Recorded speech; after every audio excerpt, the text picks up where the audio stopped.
कुछ महीनों बाद जग्गू अब फिर से अपनी पुरानी जिंदगी में लौट चुका था। गरीबी थी लेकिन अब वो खुश था। माँ की आंखें ठीक थीं, बहन हर दिन स्कूल जाती थी। जिनका वो चिराग उसने कब का कचरे में फेंक दिया था। लेकिन कहानी यही खत्म नहीं हुई। जिस कचरा उठाने वाले को वो चिराग मिला था उसका नाम था हरिया। हरिया ने उस चिराग को घर ले जाकर ऐसे ही मस्ती में रगड़ा और ठीक वैसे ही जिन प्रकट हो गया। वही लाल आंखें, वही डरावना चेहरा।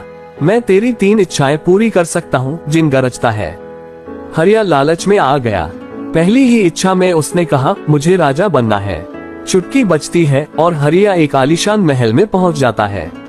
सोने के सिंहासन पर बैठा, हजारों सेवक, लेकिन अगले ही पल उसकी बीमार माँ की मौत की खबर आती है। हरिया चौंक जाता है, लेकिन अब बहुत देर हो चुकी थी। उधर गांव में अजीब चीजें होने लगी थी। खेतों की मिट्टी काली पड़ने लगी, जानवर गायब होने लगे। जग्गू को लगा कुछ तो गड़बड़ है। एक रात जब जग्गू अपनी छत पर सो रहा था तो उसे सपना आता है जिन फिर से वापस आ चुका है और इस बार वो पूरे गांव को निगल जाएगा। जग्गू घबरा कर उठता है। उसे समझ आता है कि अगर ये जिन किसी गलत इंसान के हाथ लग गया तो उसका अंत बहुत बुरा होगा। जग्गू अगले ही दिन उस कचरा गाड़ी वाले को ढूंढने निकल पड़ता है। बहुत पूछताछ के बाद उसे हरिया का पता चलता है।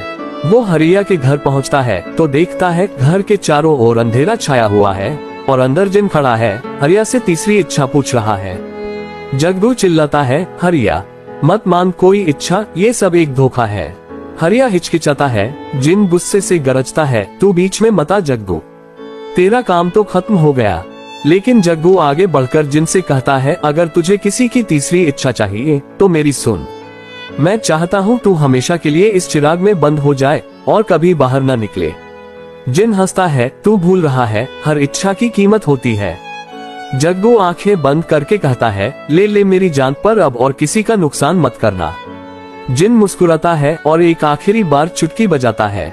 अचानक चारों ओर तेज रोशनी फैलती है। चिराग खुद ही उड़ता है और जिन वापस उसमें समा जाता है। हरिया बेहोश हो जाता है और जब होश में आता है तो देखता है चिराग गायब है और जग्गू भी। गांव में सब कुछ फिर से ठीक हो जाता है, लेकिन जग्गू का कोई पता नहीं चलता। कुछ लोग कहते हैं जग्गू जिन के साथ कहीं बंद हो गया। कुछ कहते हैं वो खुद एक जिन बन चुका है और कुछ कहते हैं वो आज भी उस चिराग को कहीं छिपाकर गांव की रक्षा कर रहा है। अगर आप चाहते हो कि ये कहानी और आगे बढ़े तो इस वीडियो को 1 लाख लाइक्स तक पहुंचा दो।